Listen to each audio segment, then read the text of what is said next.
صحافت سے بلاغیات تک۔ اس کتاب میں آغاز صحافت سے انٹرنیٹ کی وسعتوں تک کا احاطہ کیا گیا ہے۔ میڈیا ہسٹری پہ یہ اپنی نوعیت کی بہترین اور خوبصورت کتابوں میں سے ایک ہے۔ یوں کہا جا سکتا ہے کہ پاکستان میں اب تک اس حوالے سے کتاب لکھی ہی نہیں گئی۔ اس کتاب میں پہلی مرتبہ ایک چیپٹر دیا گیا ہے جس میں مغلیہ دور میں، شاہان مغلیہ کے دور میں ان صحافت کے حوالے سے احاطہ کیا گیا ہے، بتایا گیا ہے۔ ابھی تک ایسی کسی کتاب میں اس کا ذکر نہیں ملتا۔ کتاب کو انکل منجو کے نام، جنہیں دنیا میاں منظر بشیر کے نام سے جانتی ہے، منسوب کیا گیا ہے۔ میاں منظر بشیر صاحب بہت بڑے انسان تھے اور بہت بڑے لوگوں کی اولاد تھے۔ ان کے دادا جسٹس میاں محمد شاہ دین بر صغیر پاک و ہند کے پہلے مسلمان چیف جسٹس تھے۔ ان کے نانا سر میاں محمد شفیع مسلم لیگ کے بانیوں میں سے ہیں۔ ان کے والد جناب میاں بشیر احمد نے ایک بہت ادبی رسالہ ہمایوں جاری کیا جو 35 سال تک جاری رہا، اور انہوں نے ایک مشہور نظم ملت کا پاسماں ہے محمد علی جناح لکھی، ان کے نام پہ ڈیڈیکیٹ کیا گیا۔ کتاب کی قیمت 300 روپے ہے۔ کتاب کے صفحات تقریباً 479 ہیں۔ کتاب کے آخر میں تاریخی آرکائیو دی گئی ہے، بہت زبردست مسلم صحافت کی نایاب آرکائیو دی گئی ہے۔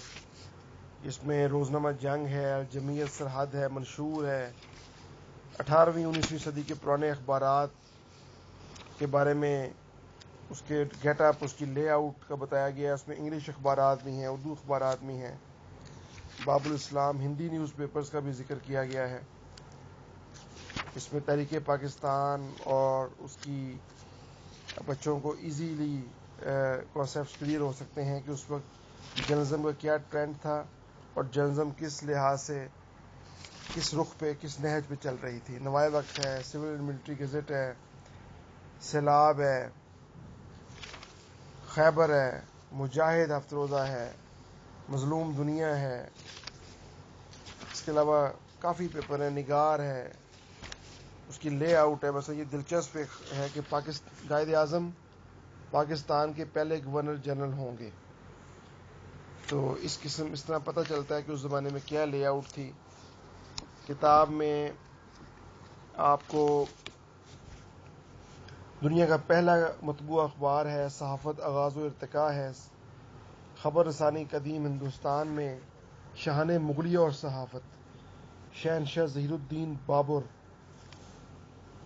تزک بابری، نصیر الدین ہمایوں، برصغیر میں نظام خبر رسانی، مغل اعظم جلال الدین محمد اکبر کے دور میں صحافت، شہنشاہ جہانگیر کے دور میں اور شاہ جہان کے دوار میں صحافت، شہنشاہ اورنگزیب اور صحافت، اس کے بعد ان کے مغلوں کے دور زوال میں جہاندار شاہ سے بہادر شاہ ظفر تک کا جو دور ہے، پھر یہ بتایا گیا ہے کہ مغل دور میں ابلاغ عام شخص تک کیسے ہوتا تھا۔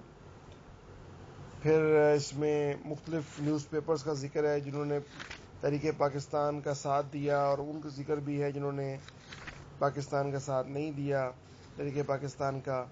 پھر قیام پاکستان کے بعد مختلف ادوار میں صحافت پہ جو پابندیاں لگیں، جو مختلف اخبارات نکلے، امروز، پاکستان ٹائمز، مشرق، روزنامہ جنگ، نوائے وقت، روزنامہ پاکستان، اس کے علاوہ عصر حاضر کا طلسم ہوش ربا، انٹرنیٹ، اس کے حوالے سے تفصیلی ذکر ہے۔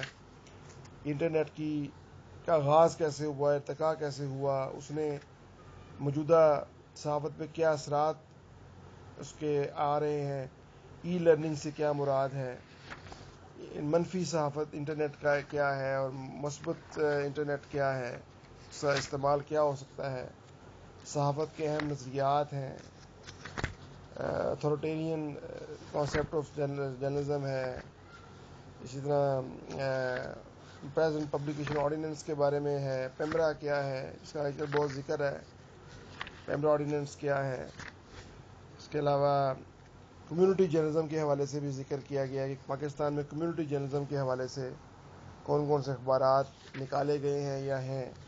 ہفتہ روزہ رسالے اخبار جہاں ہے، فیملی میگزین ہے، میگ ہے، radio Pakistan, P T V, Geo television, A R Y, ان سب کے بارے میں تفصیل سے احاطہ کیا گیا ہے.